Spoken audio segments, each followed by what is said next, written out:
Welcome, our fellow lovers of love, and thank you for joining us on yet another excursion through the stream of consciousness, down the river of tranquility, to fill the lake of life with love.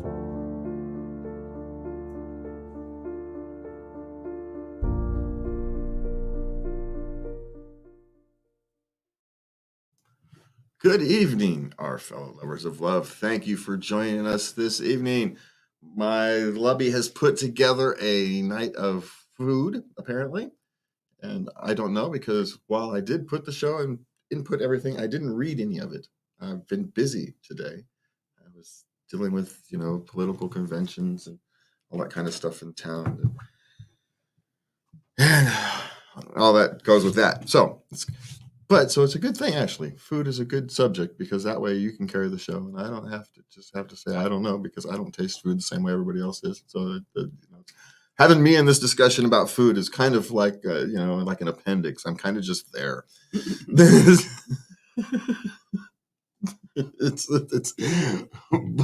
we still have to have these conversations. That's why we're a team. Well, we have some interesting things on the docket. Yes, and you have the expensive foods, and I can always make fun of people spending $1,000 on a dinner. So that's always, I can always poke fun of that. Well, I knew I could rely on your input. Oh well, you need input. I can always come up with input, whether it's good input or not. But it'll sound great. But whether it's worth a damn is an open question. But I can come up with something. I am good at that. Yes, I am. All right, so what do you want to start off with tonight? Well, we're going to start with the top 10. There's 35 weird foods from around the world, but we're going to do the top 10. Weird foods? Okay. Weird foods. Okay, now I'm going to butcher this first one. Kaviak? I don't know. Okay. You're asking me. It's a dish from Greenland consisting of hundreds of dead auk birds stuffed into the body of a dead seal. That seems like a little... Then it's covered in oil and fermented for 3 months. Seems like a little... Dude, that's an acquired taste. It seems like a bit much, but okay. Penis fish? Really? Well, South Korea, I guess, you learn to eat what you have to back in. You eat what's around. Served with sesame oily sauce. Yeah. I don't know. When people say it's like fish, just because it looks like a penis doesn't mean it's, that's kind of childish. Well, it's sliced. Yeah, so that one is just a fish. It's just a fish that looks like a worm. It is really all it is. It looks more like a root. Yeah. It does, really. At least from the picture. It's probably soft and fleshy, but in the pictures it looks like a root. But anyway. All right. Casu marzuc from Italy. Okay. Cheese. It looks like bread. It's completely decomposed and occupied by maggots. It's dangerous to eat and could be fatal. Okay, so... It's banned in most countries. Well, I don't know why you'd be banning it, because who the stupid moron would eat it? I'm just saying. Why would you eat it? I don't know. Okay. All right. Hacker. Oh, Jesus. How are we getting all these words? Carl from Iceland. I can't speak English barely, and you've got me trying to speak words from Greenland and Iceland. Okay. It's a shark meat. Okay. Famed for its incredibly pungent odor. It takes 9 weeks for the fermentation process to reduce the natural toxins in the shark meat. Okay. Apparently, it's ready to eat. No cooking required at all. Well, so is sushi, but it's a different thing. But yeah, okay. It's a shark. It's okay. I used to work in restaurants. That's not a big thing. It's just a different kind of shark prepared differently. Okay, now that's weird. Snake soup from China. Okay. See, I know of this stuff, so it's not as. It's a 2,000-year-old delicacy, and different snakes can be used, and often the customers will pick out the snake. Alrighty then. There you go. However, the most popular snakes eaten are python and water snake, and they are cooked over a fixed period of 6 hours. Probably easiest to get, I would assume. Yeah. That's how those things work. A sheep's head from Norway. All right, we can just go past sheep head. That's just gross. Storming. Surströmming. Surströmming Isn't from that Sweden. Isn't that just like, what is it, the sardines or something? It's the smelliest food in the world. It's a fermented fish, banned on planes. Yeah, so it's just a worse version of sardines, is essentially what that is. Which I don't understand how people can eat, but okay. Edible fat bottom ants in Colombia. Lots of people around the world eat insects. Yeah, no, just how hungry do you have to be to eat an insect? I had a chocolate-covered grasshopper once. That's not the same thing. Apparently, they have a lot of healthy benefits. It's a great source of protein and said to be an aphrodisiac. A great source. How many do you have to eat for it to be a great source of protein? It's not like they weigh very much. You have to pop those things like what? You have to make eat a T-bone size steak, a pound of those things. I don't understand. All right, anyway. Okay, number 9 is bird's nest soup. Now, I've heard about this a lot in my Amy Tan books. Apparently, it's a delicacy. Okay, then. So you actually cook a bird's nest? Yes. Okay. And it's pretty expensive. Okay. I don't know how eating a bird's nest is going to be healthy, but okay. Because obtaining the nest is quite dangerous. Yeah, but how does that make eating it healthy? I don't know. Neither do I. Okay. Okay, last one. Tamilok wormwood in the Philippines. Woodworm. It's similar to oysters. It's woodworm. You said wormwood. Oh. Just to say. Wormwood, sorry. You said it again. It's woodworm. Woodworm, sorry. You want that to be wormwood. You really do. Woodworm. You really do want that to be. They're found in decaying rotten logs. Why would you be eating stuff out of... Anyway, you can tell what I'm too modern of a human being, clearly. If I can't understand people eating these things, I'm just too modern of a human being. But we all know this. I can't go without my air conditioner and my refrigerator and all that stuff. So, I mean, I can barely eat chicken nuggets. So, I really probably shouldn't be talking because that's not even real food. At least these people are eating real food. I suppose there's something for that. I should be over here quiet about eating weird food because, like I said, me talking about food is kind of hilarious. All right, so what do we got next? Okay, the top 10 most expensive foods. All right, this is the one where I can have some fun with this one because what's this very first one? Mitsuki mushrooms for $1,000. I guess that's a serving. I don't know. Apparently, they're easy to harvest, but very difficult to find. And the annual harvest in Japan is less than 1,000 tons only. Well, then maybe you should have a different kind of mushroom. I'm just saying. It's a delicacy. Lots of things are a delicacy. You know what you do is you buy something else. There's lots of mushrooms, kinds of mushrooms. Okay, the next one is the Westland Hotel bagel for $1,000. Who the hell's going to pay? Well, it has gold leaf. So you're gonna eat the gold, or you're gonna pick them out and take them home with you? What? Of course, if you're You- dumping you- $1,000 on the bagel, You I'm not. eat the gold. But you're just gonna poop it out later. You're literally flushing gold down the toilet. What the hell was wrong with you people? But you get to eat gold. I've never eaten gold. I like to have a bite. Because I wouldn't. Why would I want to eat gold? It's medicinal. No, it's not. It's just gold. It's not medicinal. Well, you know the novelty of it. What? You got more money. People have more money than sense. That's what that one is. All right. $1 zillion lobster frittata for $1,000. Well, $1,000 isn't a zillion.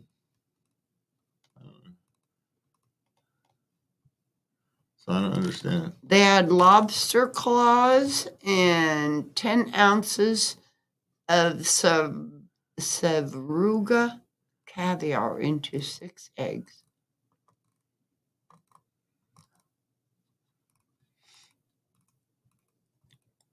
Huh.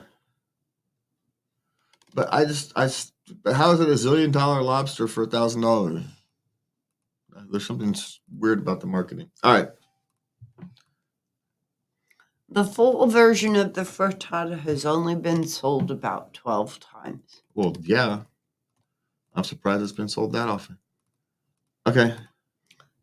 Okay, number 7. Kraft Steaks Wagyu ribeye steak for $2,800. Well, at least it's real meat. But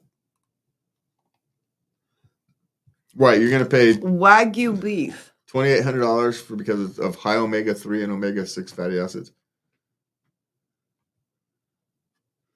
So really, Okay, only that just sounds like making an excuse after the fact. the cows raised here are fed with beer and massaged regularly to ensure tenderness. Uh-huh. A full Wagyu ribeye and Kraft steak in New York was once served for $2,800. That's just stupid. Okay. Okay, number 6. Bombay Braziers Samundarai Kazuna Curry, $3,200. These things are just status symbols. They're not really for food at this point. They're just showing off. When you're putting gold leaf on stuff, that's just showing off. Okay, it That's has crab, white truffles, beluga caviar, and gold leaf. Also, gold-coated Scottish lobsters, 4 abalones, and 4 quail eggs filled with even more caviar. You could do better if you just put some pot leaves on there and ate it instead. Sold it for $12.50. Okay, here we go. Number 5. Domenico's Crolla's Pizza Royale 007. $4,200. Okay, then.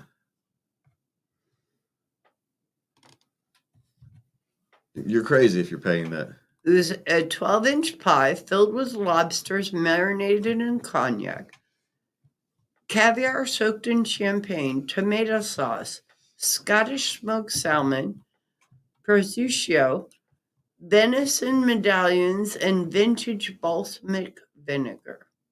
To top it all off, there are 24-karat gold flakes. So they're just putting a $30 pizza. They're slapping some gold flakes on top of it and selling it for $4,000, right? It's essentially what's happening here.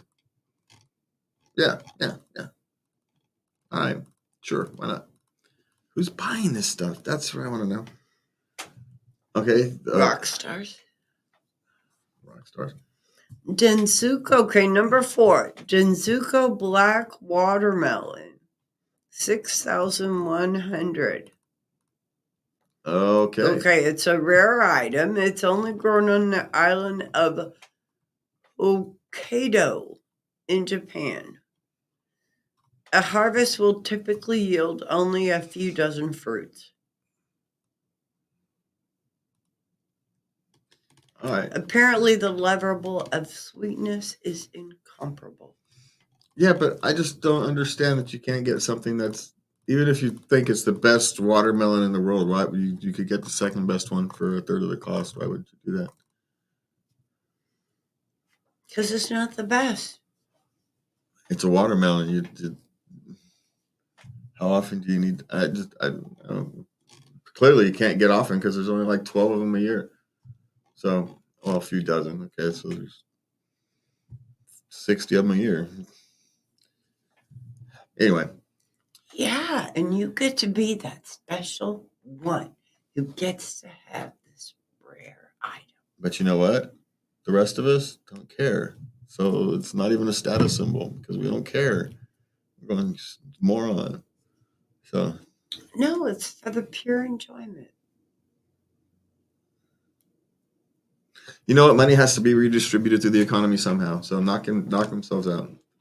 Okay, Don't tell me that rich people, hoard their money when they're sitting there spending $4,000 on a watermelon or $6,000 on a watermelon. They're not hoarding it. They're redistributing it to the economy by spending $6,000 on a watermelon. That's all I'm saying. Well, they're keeping some farmer alive. Just saying. All right. Okay, number 3. Yubari King melons, $22,872. Okay, they're not ordinary melons. Uh-huh. They're coveted because of its proportion and sweetness. They're in such demand, there are actually auctions conducted for its purchase.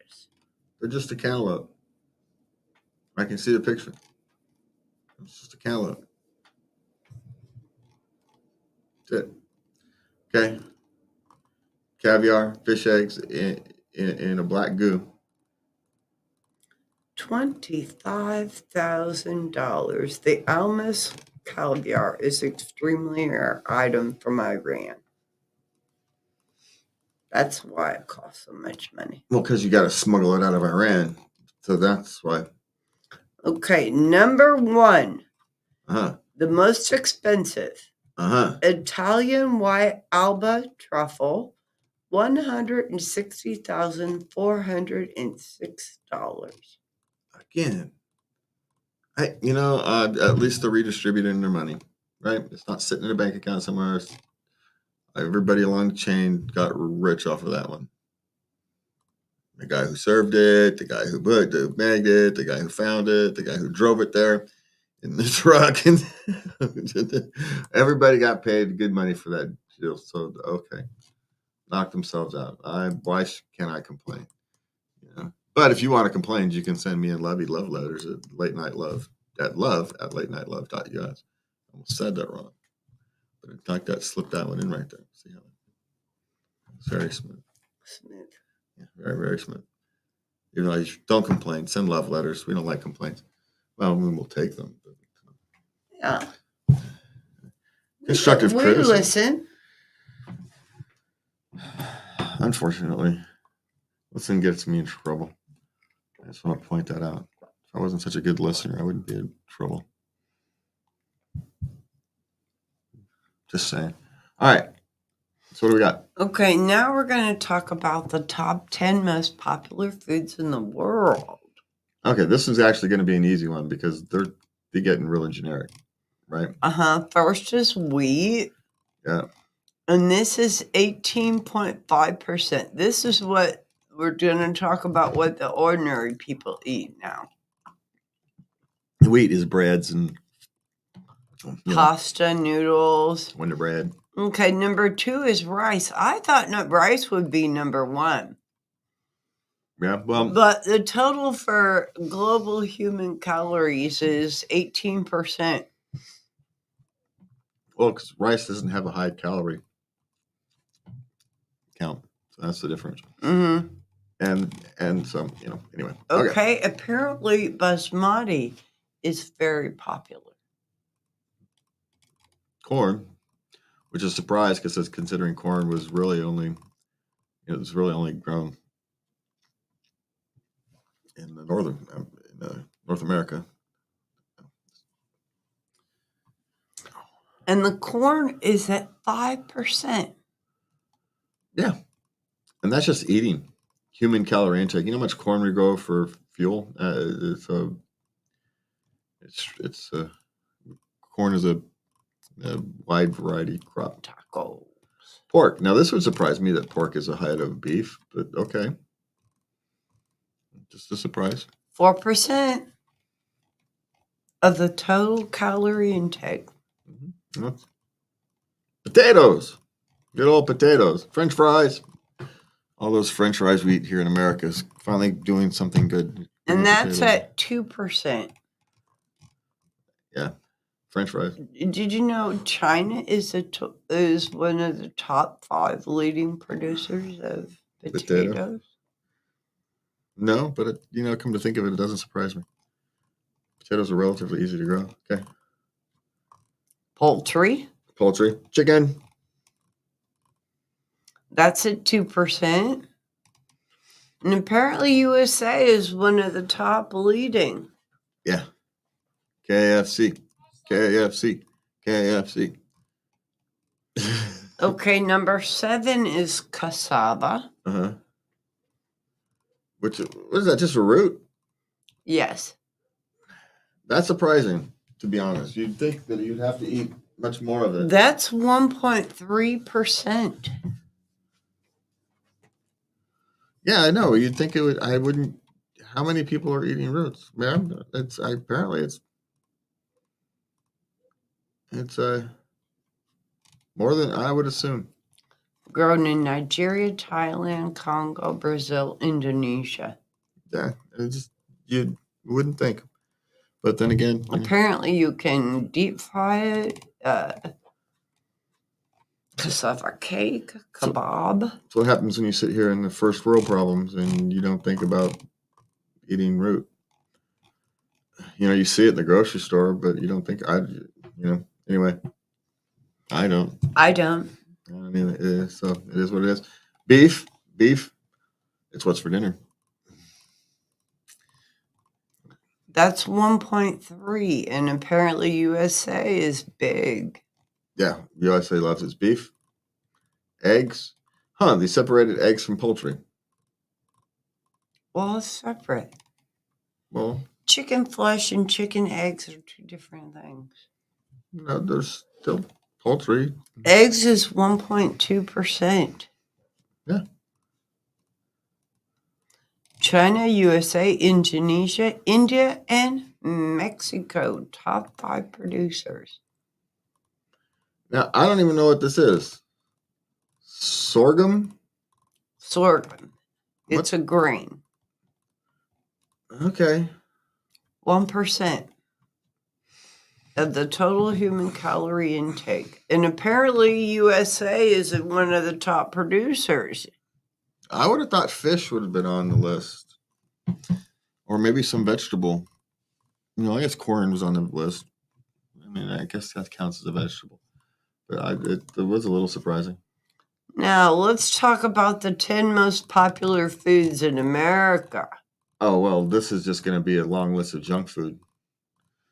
Yeah, I don't even have to look at the list. Pizza's number 1. There you go. Of course it is. That doesn't, makes complete sense. And area was number 2. On average, Americans eat about 35 to 40 pizzas per year. Pizza. What's the only country that consumes more pizza than us? Guess. China. Norway. Yeah, I can see it on the screen, but I didn't. It would have spoiled the thing. Okay. Okay, number 2 is hamburgers. Yep.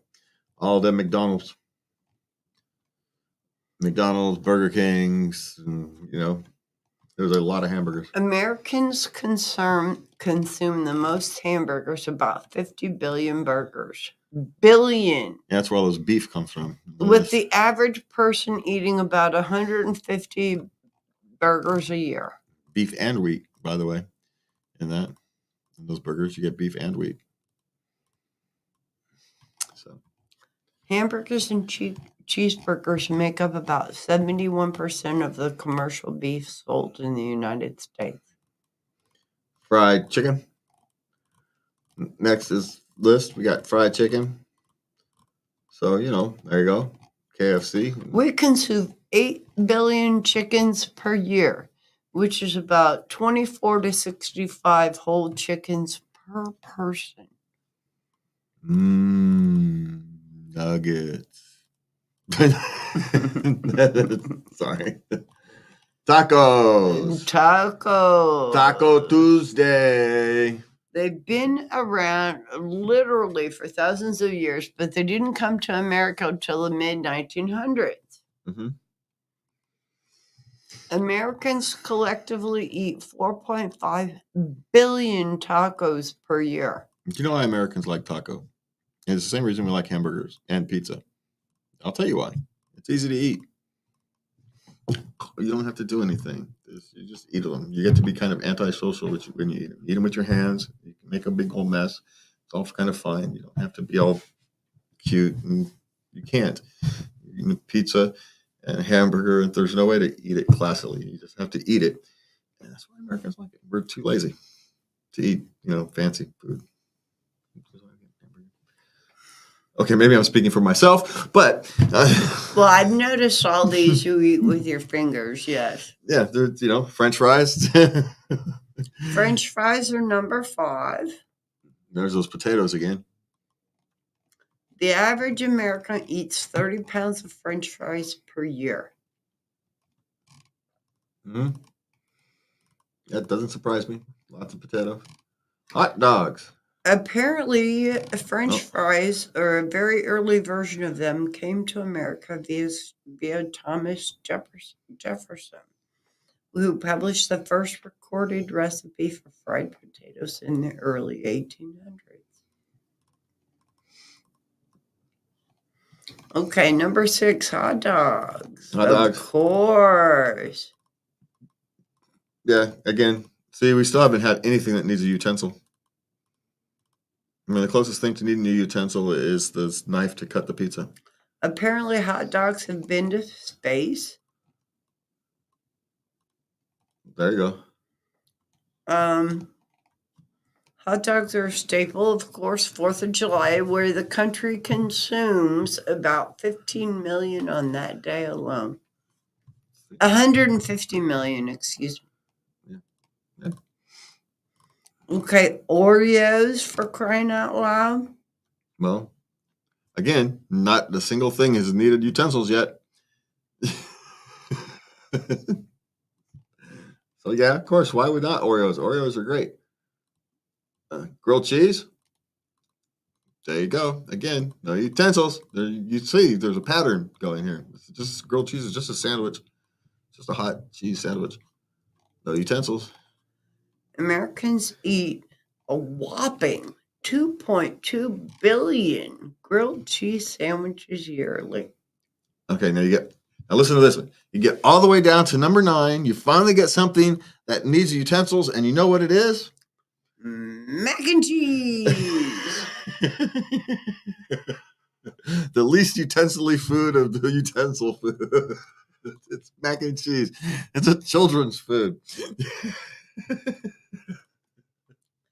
Average Americans eat about 14 pounds of mac and cheese annually. No, that's kids eat mac and cheese. They just eat enough for the rest of us to make up for it. And we feed it to them because you know why? It's easy to make. Apparently, Kraft sells 1 million boxes of their mac and cheese per day. Yeah. That's just Kraft. Yeah. Nobody else. Yeah. And what's the 10th one? Ice cream. So I want to point out that we had to get all the way down to number 9 and 10 before we got to stuff that you need utensils with. And depending upon how you serve ice cream, you don't necessarily need a utensil. And it's mac and cheese and ice cream. Can I say I'm vindicated at the American how we did it? I'm not being judgy because I eat almost everything on this list. Oreos, mac and cheese, grilled cheese sandwich if I wasn't so lazy. Yeah, this is my diet. What are you talking about? So I'm not throwing stones here at anybody, but it's because I'm not interested in food, and it's fast and easy. Doesn't require a whole bunch of dishes and time to make. When you don't care about food, that kind of thing matters. That's all that really is. Speed and simplicity, get it in, out, done with. So I'm not being judgy because that's how I am. Actually, I may be judgy about the other people who take 3 hours to have dinner. So what the hell? How much time do you have in the day to take 3 hours to make and do dinner? I don't understand. So that's just me, though. That's just me. But to some people, a meal is an event. To you, it's something that you have to do to keep your brain working. My meal is a chore. Eating is a chore, which is why you simplify it down to stuff that's easy to deal with. Food is a chore. What do you do when you have chores? Okay. Well, when you're me, you try to avoid them, but since you can't avoid food, you make them as simple as possible. So there you go. And so y'all know how I feel about food now. You can send your hate mail to love@latenightloves.us. Well, I, on the other hand, celebrate each meal. I light a candle. I celebrate each meal. I grumble and complain and moan. Then I overeat because I don't know. It's what I do. And then I say I'm stupid for overeating. That's what I do. It's a whole routine. It really is. It's a whole routine. All right. So what do we have on tap tonight? Well, we have questions. All right. We'll see what kind of mood I'm in today because, yeah, it's been a long day. All right. Okay. We're going to start with relationships. Okay. I, 30-year-old male, am in a relationship with a single mom, 27 female, and regret it. Her son is very difficult to deal with. How do I leave this relationship without doing any damage? Well, think of it this way. No matter how much damage you may do, leaving the relationship, staying in the relationship does more. So, just leave with as much elegance as grace as you can. And bear in mind, children are a handful. So maybe dating with children is not his thing. Maybe he's not a child material, which is fine. There's nothing wrong with it. He realizes that now. So yeah, there's nothing wrong with saying, this isn't working. It's time for us to move on. For the best of everybody involved, it's time to move on. That's the mature adult thing to do. It's hard, but it's what you have to do. Because doing the opposite is worse. Yeah. That's how you have to think of that. It's doing the opposite is worse. So, as much hard as it's going to be, as painful as it might be, doing the opposite is worse. And so you treat her at your exit the way you would like to be treated. And in fact, treat her a little better than you would like in these kinds of an exit. Make it as soft as possible, but don't drag it out. Cut the strings, be done with. If you're financially tied, make it as easy as possible if you can. But other than that, just do it with as much respect and care as you can. That's all you can do. Okay. All right. Girl, 30, that I have been dating, 34 male, is going on vacation with her guy friends. Should I be concerned? Yes, they didn't invite you. Well, it depends on the long-term nature of the relationship. She's 30. She may have had these friends since college. This could be a kind of a very routine thing, and you're just going to have to deal with it. It could be like brothers to her, not like guy friends, and you're just going to have to understand that type of relationship. But if you can't deal with it, then you can't deal with it, and you move on. You're going to find that out. It is what it is. That's why you date before. That's the whole point of this thing. You find out where your barriers are, where your things are. I'm not going to assume she's going off and to go gallivanting with a bunch of friends. No, I'm not either. So she's just doing a thing with her friends. Just because they're guys, it's a modern world. It's a modern world. It's not about them. It's about you trust her, not them. So it's the... Yeah. And if you don't, then, are there other reasons for not? Because, or you just, the green head of jealousy rising, which in this kind of situation is hard, especially if you've been burnt in the past. And if that's the case, then having that discussion with her, may actually bring you closer together. Don't tell her to not go. Just say, this is making me feel uncomfortable because blah, blah, blah, blah. So I appreciate you listening. Don't expect anything from her. Just tell her you're feeling uncomfortable. And it says, I don't want you to go. Please go, and all that kind of stuff. But that way you're being honest. Yeah. You don't want to set the precedent where you're hiding your feelings. And that's also a good way to kind of put Mr. Jealousy in his place. If that's the way you confront it. Instead of hide it. You hide Mr. High Jealousy, and he grows and snarls and becomes this big ugly beast. Deal with him now. Okay. Boyfriend, 36-year-old male, wants to break up because I, 30-year-old female, contacted a girl he was cheating with. Am I disloyal for this? What? Okay, the boyfriend cheated and she Clearly. contacted. But she thinks she's being disloyal because he says she's being disloyal. Well, why isn't she broken up with him? Good. He should break up with you. Great. You should be happy, thankful. Move on. Get the real life. You obviously don't have the intestinal fortitude to do it yourself when you should. So be happy that he's doing it for you and move the fuck on. Sorry for my language.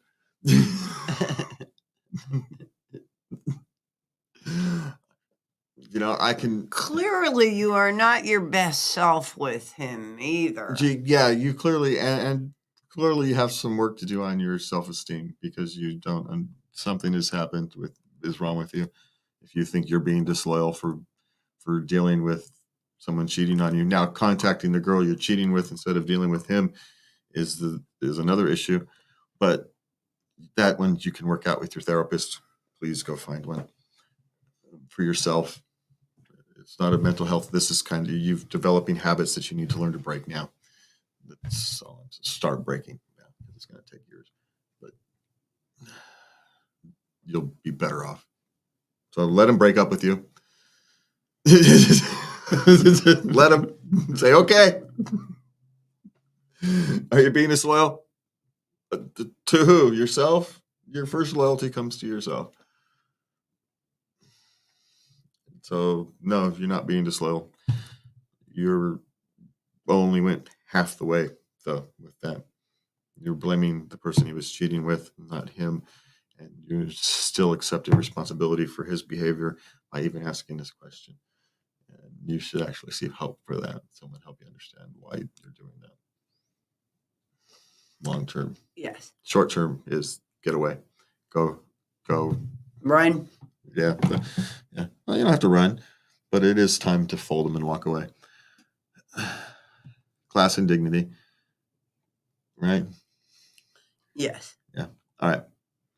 Okay. Parenting question. Oh, we didn't get to the last one? Oh, last one. My 26-year-old female boyfriend, 26-year-old male, made me buy my own birthday cake. Am I wrong to feel hurt? Are you wrong to feel hurt? Well, no. You feel how you feel, right? It is what it is. You can't help how you feel. The fear is he doesn't want to buy you the wrong cake.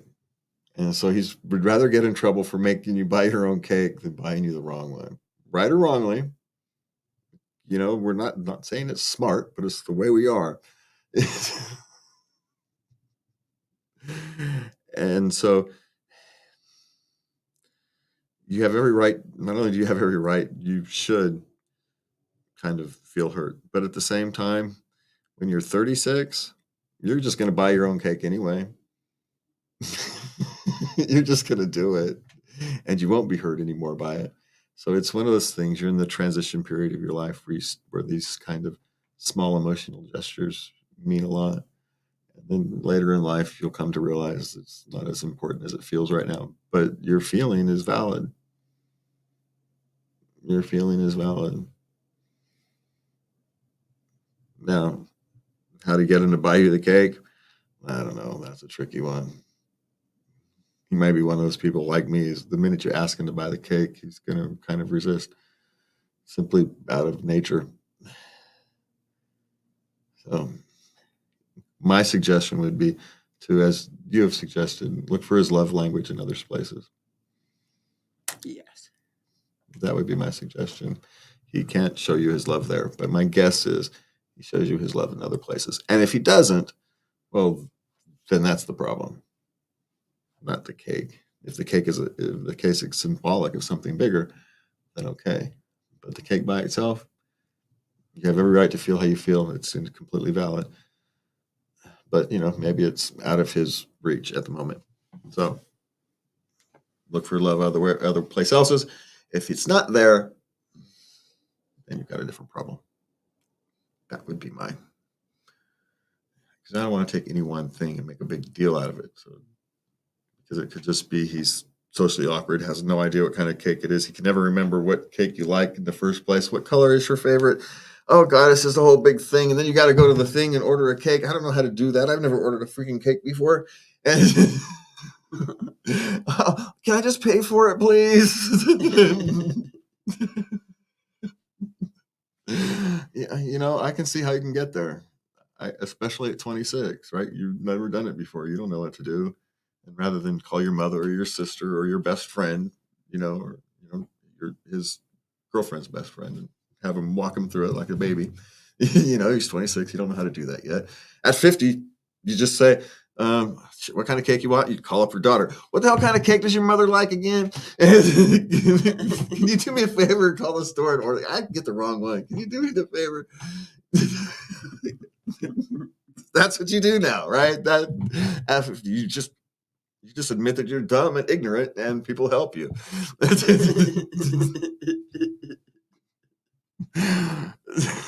So there's some freeness to that, but at 26, you're still learning yourselves.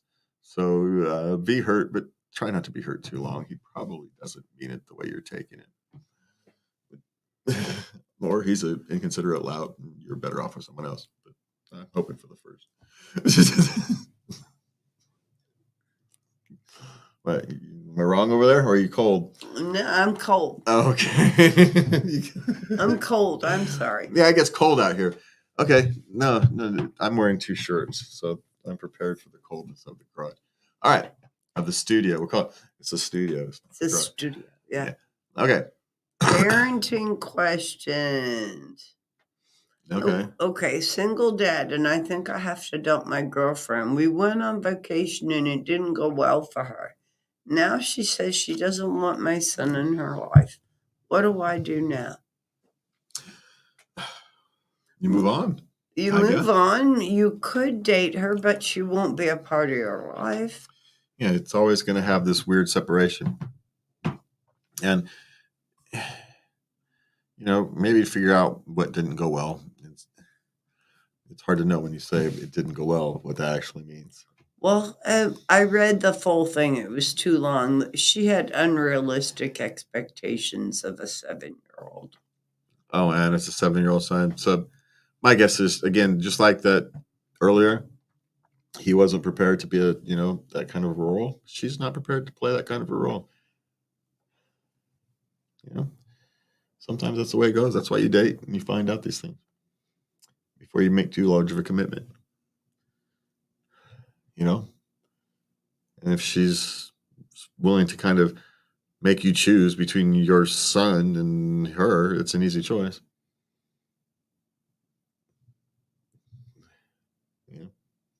Okay. Have a nice life. Thank you for the time together. appreciate it. You move on. Don't. It's personal, but don't make it. All right. What's next? Okay, this is my favorite one of the night. Grown daughter is suggesting we should reimburse her for academic scholarships since she saved us so much money. Do we owe her anything? She saved herself money. The fact that she thinks you owe her money for that she saved. No, you owe her jack diddly squat. She saved herself money. Somehow she has this in her head. And they contributed to her education largely. So it wasn't even. It wasn't even total. No, so she just contributed. She worked hard academically, earned scholarships to contribute to her education. Yes. That's exactly what she did. And because she worked hard, you were, as a parents, were willing to contribute your part. Probably a larger section of that, right? It's a huge investment to send a child to school. And so you've already done your part. You don't know her anymore. And now somehow she's got it in her head that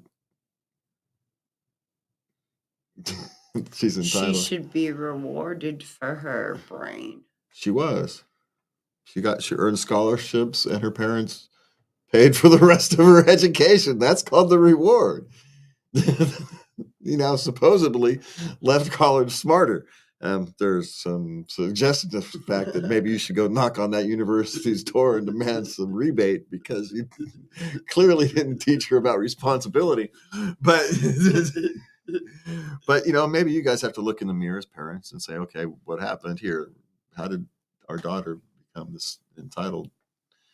That's a different question. Now, what do you do about it? Well, nothing. There's nothing to do. She's an adult now. You tell her to pound sand. We love you, but kick rocks.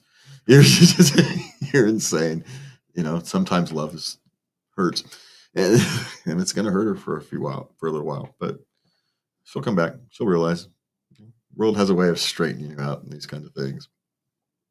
Natural consequences has a way of teaching kids. One day she's going to cringe. Yeah. That she asked her parents. She's going to hit 35 and she's going to be smashing herself in her head in the wall. Yeah, it will happen. But you can't tell her that. So don't. No. Don't tell her that. Just say, no, you contributed to your education. And that's all you're entitled to. Said we were happy to contribute our side, but we've done enough. Thank you for working hard. And move on. Okay. I got the time of the party wrong, and now it's over, and my daughter's expecting to go to a party in an hour. She's just over 2.5 years old and has behaved really well today. As we said, if you do X, Y, and Z, you can get a party after. Well, she did her bit, and now there's no party. How do I save this? Oh, man. Well, what you do is you take her to some place that she's going to really enjoy. Maybe it's not a party, their playtime store. You have to reward her for the thing, right? You say, the party didn't, no, we missed the party. Sorry, we missed the party, but you have to reward the behavior because she's expecting the reward. And, maybe it's going to the McDonald's play area and let her go play around. I don't know what she enjoys, but take her to something she enjoys. Reward the behavior. Well, I checked on this later, and what the lady did was she called a couple friends who were, thank goodness, available. And they came over and they had a pizza party and they watched a movie. They played some games, did a little dancing. And the little girl was very happy. Yeah, all you have to do is make sure you do something that they all find fun. That's it. They're 2.5, right? The party's anything that looks like a party. So grab your family and go to somewhere and have a party. Just pretend there's a party. They're 2.5. They don't know. So yeah, that's all. She did the right thing. You just kind of do something. Just make a party of it. But you do have to reward that behavior. Otherwise, there's 2.5. So you want to make sure you reward it. Okay.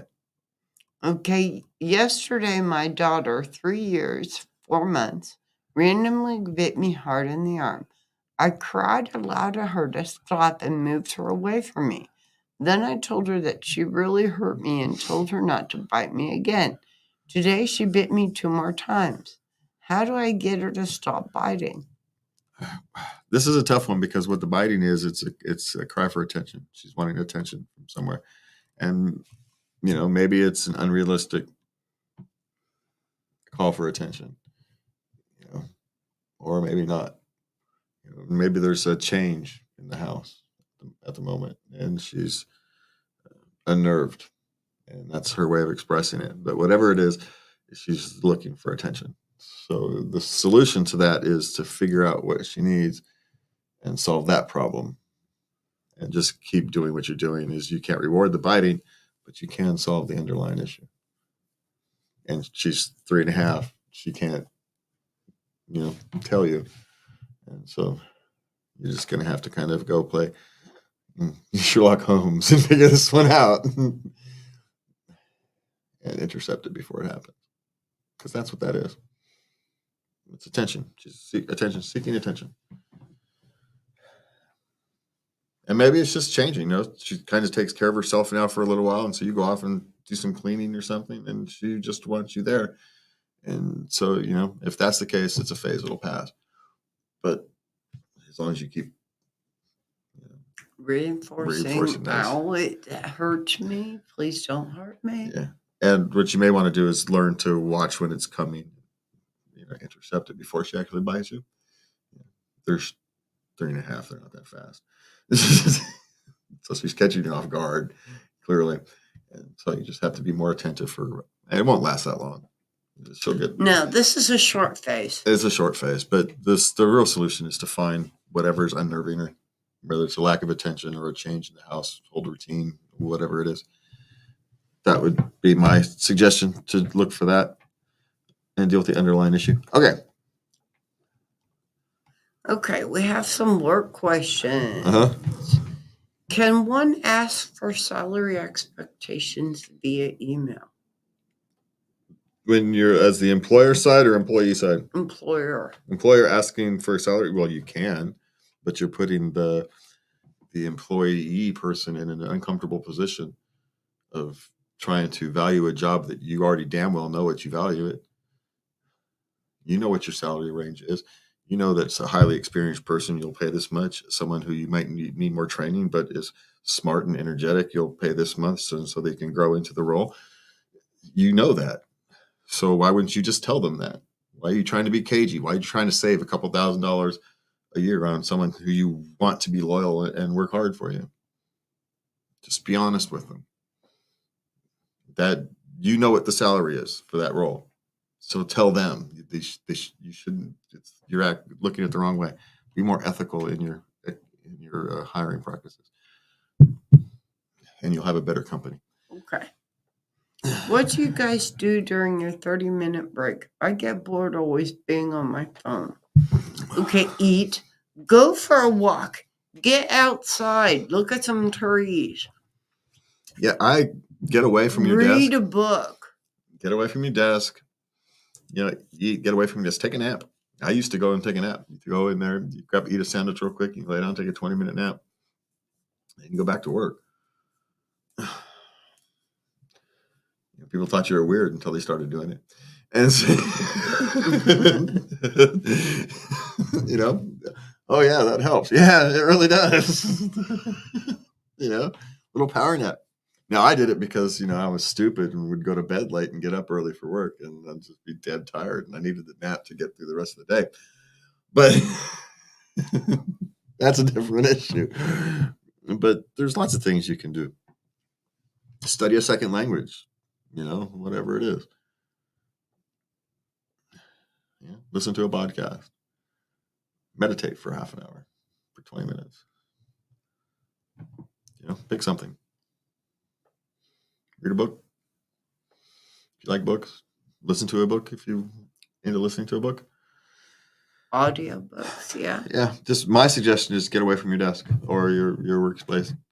Change your eyesight, change your thing. Okay. All right. How do I tell my boss I don't know how to manage other people? By telling them you don't know how to manage other people. There's no easy way to have this conversation. You say, I'm in this role that I need to be trained on how to do it. I don't know how to manage people. I've never done it before. And this is not an uncommon thing. So don't feel like you're out of place.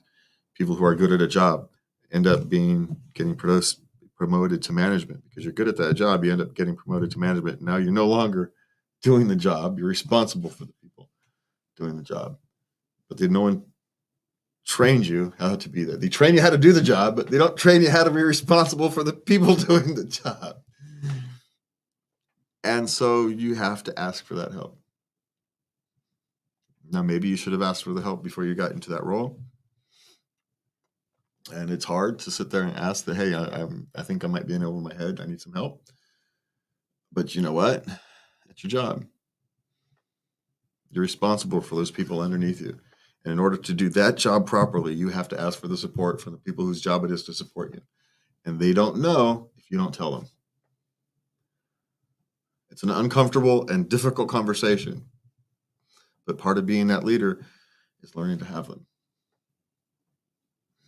So you got it. Just go do it. Asking for help you'd be surprised how much help you get when you ask for it. So they put you in there because they trust you, and they trust you. Part of that trust is trusting you to be honest with them. And so go be honest with them. Tell them you need some help learning how to manage people. And if that fails, there's always YouTube. You can go watch YouTube videos about leadership and managing teams. It's actually not that hard. It's a practicable skill. It really is. Okay. All right. I'm being quietly fired. The odd thing is that this has been going on for at least 2 months. I use my time to send out resumes, etc. Has anyone else ever gone through this? What is the longest time that you have ever been quietly fired? Well, I don't do quietly fired. I leave when I'm no longer wanted someplace. But I know someone who's gone to that. They went like 9 months, a year, sitting in an office with no no responsibilities because they couldn't be fired because of civil service rules and whatnot. But they didn't have until they found another job in government somewhere, just sat there every day. And sometimes weird things happen. But yeah, if you're being quietly fired, that's what you do is look out for start looking out for yourself, because that's all you can do. And it's probably not you're being fired, you're being prepared to be laid off. And so they're moving roles in preparation for the layoffs. They're just moving things around. And so your roles, the things you've been doing, you used to do, are now somebody else's responsibility. And as soon as all that change is done, they'll announce the layoffs. It's just taking a while to complete that process. They're doing it before instead of after. And it's good that you've been noticing and are being proactive. It's all you can do. That's it. You're doing all you can do. Yeah. This is the time to be the best version of yourself, though. So it's hard, but be the best version of yourself, because you don't want regrets later. Okay. Okay, we have 6 questions. We have 1 minute. Okay, I have 2. All right. I just really need to know from your personal experiences, do men watch more porn than women in general? Or is it just that women don't talk about it as much? We don't talk about it. Yeah, but men watch it much more than women do. We're just more. We're more visual creatures. We're visual. You all, and it also is going to depend how you define porn, because what women do is to be crude. Women will masturbate their emotions and then please themselves after that, and men are just pure visual. They don't need emotions attached to it. So it's No, we need a story. so there's so there's a difference. But There has to be a reason they're doing it. yeah, and men don't need a reason. But that's just nature. It's neither right nor wrong. It's just how nature has programmed us. And fighting it is silly. It just is. Just surrender to the madness that is Mother Nature, and it is what it is. So I don't put too much. Sex is just weird. Human sexuality is even weirder. Don't put too much thought into it. It's not personal. It's just the human animal. That's what I would do. Okay, last question. Do you ever feel guilty for fantasizing about people outside your relationship or looking at pics of someone else? No. But mine is only celebrities and porn stars and stuff like that. It's never someone I know, so I don't feel guilty at all. Well, I would think that if you don't feel pings of guilt every now and again, then maybe I'm not saying actual lasting guilt, but pings of guilt and regret, because there is just something weird about porn and looking at these kind of things. Every now and again, if you think about it too much, you feel creepy. And okay, every time I think about it too much, I feel creepy. Well, I don't think about it too much. It's just a light fantasy. It doesn't hold any weight with me. Yeah, but no, I don't mean. See, I think you might be talking. Like I said, a ping of guilt. It's not like last of guilt, but if you don't, I don't know. I don't. I used to when I was younger, but I'm old now. I don't give a shit. We're old and we don't care. We've been there and done that. And I don't know. I still on occasion might feel pings of guilt, but like I said, pings, they don't last long. Well, I when I was younger, of course, I had thoughts of people I knew, and that was bad. That was rough because I didn't know how to handle it. Oh, you just ignore it. Men have to deal with that all the time. We just learn to ignore it. Just a thought that goes in and out your mind. You don't even, an hour later, you don't even remember you had it. So we deal with it. You just learn to ignore them. Well, I thought it meant I didn't love my husband. No, it just means you're human. That's all that means. All it means is humans are complicated. That's where my pings of guilt had come from, because I thought it meant I didn't love. If I didn't know that I love you, then I would let my thing for Tom Hanks get to me. Yeah. You kind of feel guilty about having a thing for Tom Hanks? Well, I'm coveting somebody that's not my beloved. Well, it's somebody else's beloved, so that's actually the bigger problem. She doesn't need to know. Well, now you just told the whole world. Thank you. Well, she needs to know or not. She does now. Well, our 4 listeners will gonna give up the thing. Gonna have to go put that on a Love You Loves Tom Hanks. We're gonna have to tweak that now. All right, we're out of time. I want to thank you all for joining with us tonight on this long night for me. And for me and Lubby, I want to thank you. I already thanked you for being here. But anyway, have a good night. And please remember to love everybody. Good night.